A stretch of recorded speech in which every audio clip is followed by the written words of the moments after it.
নমস্কার, আমি তাপসীনা দেব। আমার চ্যানেলে আপনাদের স্বাগত জানাই। Welcome my channel. আজকে আমি গল্পের ঝুলি নিয়ে চলে এসেছি। আমার লেখা গল্প। হুম, আমার লেখা গল্প নাম হচ্ছে পুরুষ মানুষ পয়সা পেলে পাল্টে যায়। পুরুষ মানুষ পয়সা পেলে পাল্টে যায়। শুরু করছি। তবে একটা কথা বলছি, পুরোটা শুনবেন, হ্যাঁ, এবং সবাইকে শেয়ার করবেন ভালো লাগলে।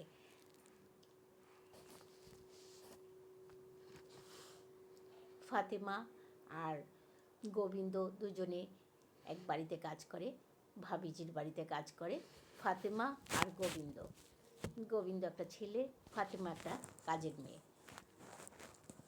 ও ভাবিজি, তোমাকে আমার মায়ের মতন লাগে গো।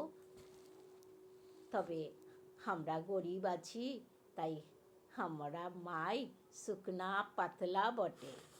আমার মাই শুকনা পাতলা বটে, কিন্তু ভালোবাসাটা তোমার একদম আমার মায়ের মতন আছে। আমি দেরিতে খাইলে মাই ভীষণ বকাঝকা করতো বটে। ভাবিজি, তুমিও তো একই রকম করো, খালি খা খা, খেলে বলতেই থাকো। আমি খেলে তোমাদের কি লাভ আছে?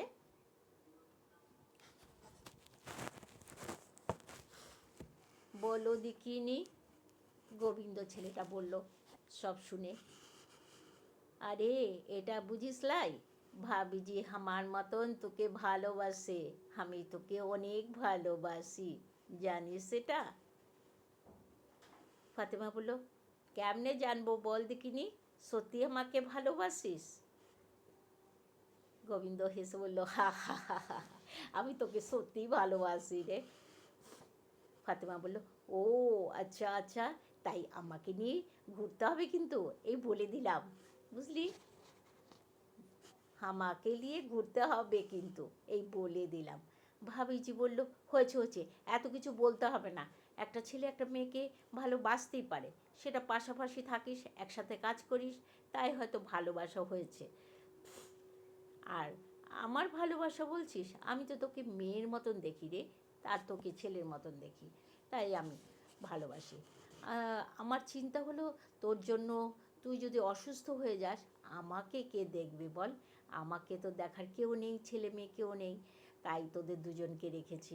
তোদেরকে ছেলে মেয়ের মতন ভালোবাসছি, তোদেরকে পড়াশোনাও করাবো, তোরা নিজের পায়ে দাঁড়াবি, বয়স হয়ে গেলে আমাকে দেখবি, এটাই আমি চাই, বুঝলি? গোবিন্দ বলল, বুঝলি, বুঝলি ফাতেমা, কেন বলছি?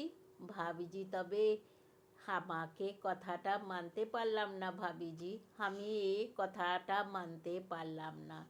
আমি আছি বুঝি, তুমি আমাকে ভালোবাসো না? আমি তো আছি তোমার কাছে, তুমি আমাকে ভালোবাসো না, শুধু ফাতেমাকেই ভালোবাসো। বৌদি বলল, না তো, আমি তো দুজনকেই ভালোবাসি, এসব উল্টোপাল্টা ভাবছিস কেন? হ্যাঁ, আমি তো দুজনকেই ভালোবাসি। বকবক করিস না তো, চুপ হয়ে যা, যা পড়াশোনা করতে যা। ফাতেমা বলল, ভাবিজি, আমি তো পড়তেই বসবো এক্ষুনি, তুমি গোবিন্দকে বলো তো পড়তে। বেটা ছেলে মানুষ, পড়াশোনা না করলে কি করে চলবে বলো? চাকরি বাকরি করতে হবে তো। সারা জীবন কি ভাবিজি থাকবে রে? হ্যাঁ, যে ভাবিজির বাড়ি কাম কইরা কইরা কাটাইবি? পরীক্ষায় ফাতেমা ভালো রেজাল্ট করলো, পড়াশোনা করে ডিস্ট্রিক্ট কালেক্টর হলো। রেজাল্ট হাতে নিয়ে ফাতেমা ভাবিজিকে বলল, ভাবিজি দেখো দেখো, তোমার লেগি কত ভালো রেজাল্ট করিয়েছে, ডিস্ট্রিক্ট কালেক্টর হয়ে গেল। আমি নিজের পায়ে দাঁড়িয়ে গেলাম। ভাবিজিকে একটা নমস্কার দিয়ে দিল। হুম, গোবিন্দ বলল, আমি খুব আনন্দ পেয়েছি রে, তুই চাকরি করবি আর আমি আর ভাবিজির বাড়িতে থাকবো। তুই আর আমি ভাবিজির বাড়িতে থাকবো, তোকে রান্না বান্না করে খাওয়াবো, তুই চাকরি করবি। একটা কথা, তুই আর আমাকে বিয়ে করবি না বুঝি? সেটা বল তো। ফাতেমা বলল, তুই পড়াশোনা করেছিস, তুই পড়াশোনাটা আগে শেষ কর, কিছু হয়ে দেখা, তারপরে চিন্তা করব। সত্যি সত্যি গোবিন্দ ও জিদের ঠেলায় ভালোভাবে পড়াশোনা করে পুলিশ ইন্সপেক্টর হয়ে গেল। গোবিন্দ এসে বলল, ভাবিজি দেখো দেখো, আমি আর ফাতেমা তোমার ছেলে মেয়ে ভালো রেজাল্ট করেছি। হ্যাঁ, আমাকে এবার তোমার ফাতেমা মেয়ের সাথে শাদি করাই দাও, শাদি করাই দাও আমাকে ফাতেমার সাথে। ফাতেমা বলল, আমি তোকে বিয়ে করবো ক্লাই, তো আমি তোকে বিয়ে করবো ক্লাই। আমার যদি এভাবে একসাথে থাকি ভাবি মায়ের কাছে, তাহলে ভালো হয় না বল? একসাথে আমরা থাকবো, শাদি করবো লাই। ভাবিজি বলল, কেন রে ফাতেমা, এখন তুই বিয়ে করতে রাজি করছিস না কেন? ফাতেমা বলল, জানো তো আমি অনেক বিয়া দেখেছি, সব বিয়ার পরে ঝগড়াঝাটি করে আলাদা হয়ে যায়, কদিন বাদে ডিভোর্স নিয়ে চলে আসে। এটা আমার ভালো লাগে নাই, আমরা এভাবেই থাকবো, আমরা বিয়া করব ক্লাই। গোবিন্দ বলল, ঠিক আছে, কদিন দেখি তুই আমাকে বিয়ে না কইরা কেমনে থাকিস দেখব। ভাবিজি ফাতেমা মনে হয়, ভাবিজিকে গোবিন্দ বলল, ফাতেমা মনে হয় কাউকে মনে ধরেছে, এর লেগা আমাকে পছন্দ করছে না ভাবিজি। ভাবিজি বলল, ঠিক আছে ঠিক আছে, চুপ হয়ে থাকতো, দেখি তো বছর কদিন, তারপরে বুঝে সুঝে বিয়ে করিস। গোবিন্দ পুলিশ ইন্সপেক্টর হয়ে মদের বোতল নিয়ে বাড়িতে লুকিয়ে লুকিয়ে রাখত আর গিলতো। ফাতেমা বলল একদিন দেখে, আমি কেন তোকে বিয়ে করিলাই জানিস? আমি জানি বেটা, বেটা ছেলেগুলা পয়সা পেলেই মদ গিলে আর পাল্টে যায়, বউ পিটায়। আজ আমি তোকে বিয়া করলে তুই আমাকে মারধর করবি, আমি জানা আছে রে। সব পুরুষগুলি একই রকম আছে, ওই গ্রাম থেকে একটা মাইয়া লিয়া বিয়া কর যা। আমি এখন ভদ্র চাকরি করি, আমি আর তোর সাথে থাকবো ক্লাই, তুই ওই বাড়িতে থেকে চলে যা, যা চলে যা। মাই বলল, হ্যাঁ রে গোবিন্দ, তুই দেশে চলে যা। ফাতেমা গোস্সা হয়ে বলল, বাড়িতে আর তোর জায়গা হইবে ক্লাই, শুনেলে তোর আর বাড়িতে জায়গা হইবে ক্লাই, আমি আমার মাকে দেখে নিব সারা জীবন।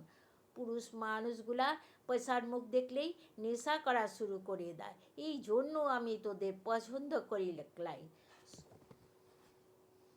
আমার বাপু মাকে বহুত পিটাই করতো, সারাদিন ঝগড়াঝাটি করতো, সব পুরুষগুলো এক রকম আছে। গোবিন্দর প্রেস্টিজে লাগলো, ওই কথা বলাতে ও বাড়ির থেকে চলে গেল।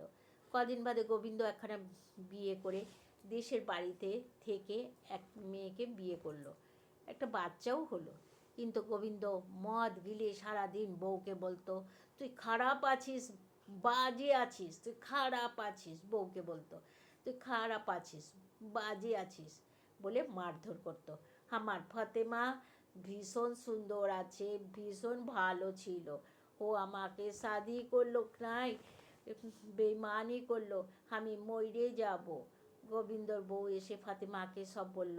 তখন ফাতেমা একদিন ওর বাড়ি গিয়ে বলল, তুই বউ পিটাবি, আমি জানতাম তুই এই কাম করবি, তুই পড়াশোনা শিখে পাল্টাইলি না, হ্যাঁ, পুরুষ জাতটা শয়তান আছে, চাকরি করে পয়সা হাতে পেয়েই বউ পিটান শুরু করলি।